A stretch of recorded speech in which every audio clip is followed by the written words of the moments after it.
राम भंजहु भव चापा, मेटहु तात जनक परितापा, मेटहु तात जनक परितापा। राम, अब समय आया है। विश्वामित्र समय शुभ जाने, एक उचित समय पर ही कार्य किया जाता है। तब भगवान को आदेश देते हैं कि अब आपको जाना चाहिए।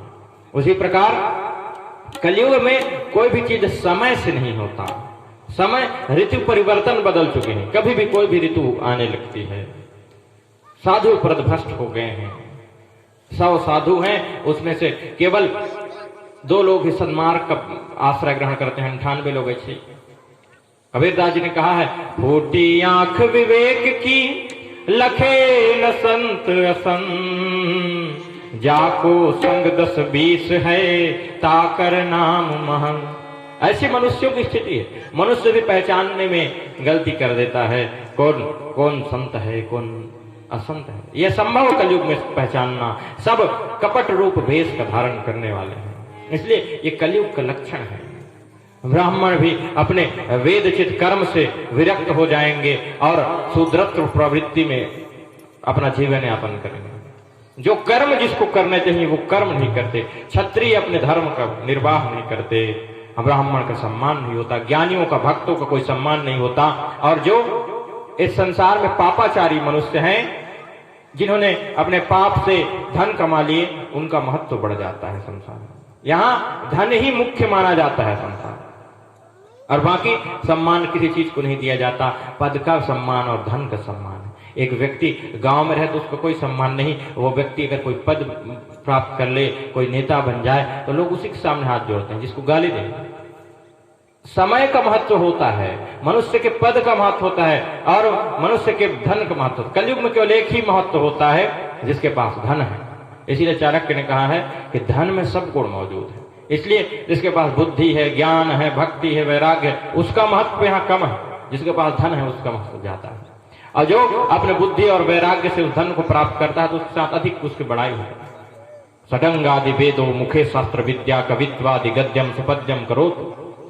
ज्ञान होने से मनुष्य का महत्व नहीं रहा है आज की। बहुत कम ऐसे देखने के होते हैं। कहीं कहीं कलयुग में धर्म दिखाई देता है, कोई बिरला ही धर्म का आचरण करता है। इस प्रकार की स्थिति है।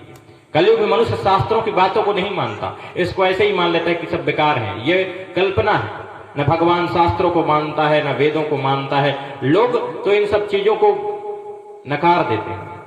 आज के समय में भी जो लोग पूजा करते थे, भगवान को मानते थे, वो लोग भी अब भगवान को मानने से इनकार कर रहे हैं। जो लोग कल तक हम जिनके घरों में पूजा कराने जाते थे, जो रामायण में बैठते थे, सब करते थे, भजन गाते थे, वो लोग आजकल ये सब छोड़ रहे हैं।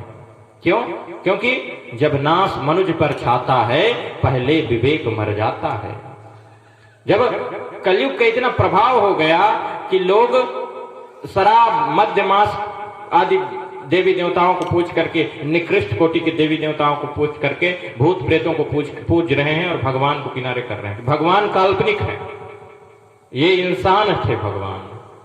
भगवान काल्पनिक है और हमारे देवी देवता कौन है? भूत प्रेत और राक्षस है। आजकल ये सुनने को मिलता है। और भगवान के पूजन को छोड़ करके, ये सत्संग को छोड़ करके मनुष्य इन सबको व्यर्थ बता रहा है। और जो चीज न करने योग्य चीज है, उन चीजों का आश्रय ग्रहण कर रहा है। यही कलयुग है। भगवान व्यास कहते हैं, कलयुग में इस प्रकार की स्थिति मनुष्य में देखने के लिए होगी। मनुष्य वैराग्यों के अंदर वैराग्य नहीं रहेगा।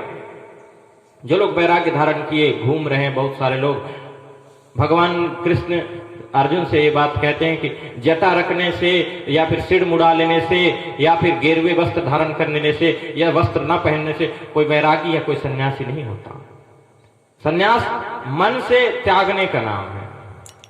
सच्चा त्याग कबीर का, जो मन से दिया उतार, और जिसका त्याग मन से नहीं, उसका डूब गया मझधार।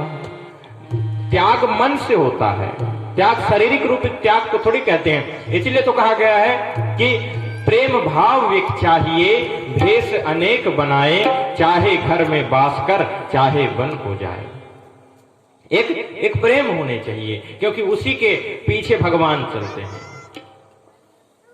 प्रेम से प्रकट हो ही मैं जाना। भगवान केवल आते भी हैं तो प्रेम की वजह से आते हैं, उसके अलावा इस संसार में कोई साधन नहीं है।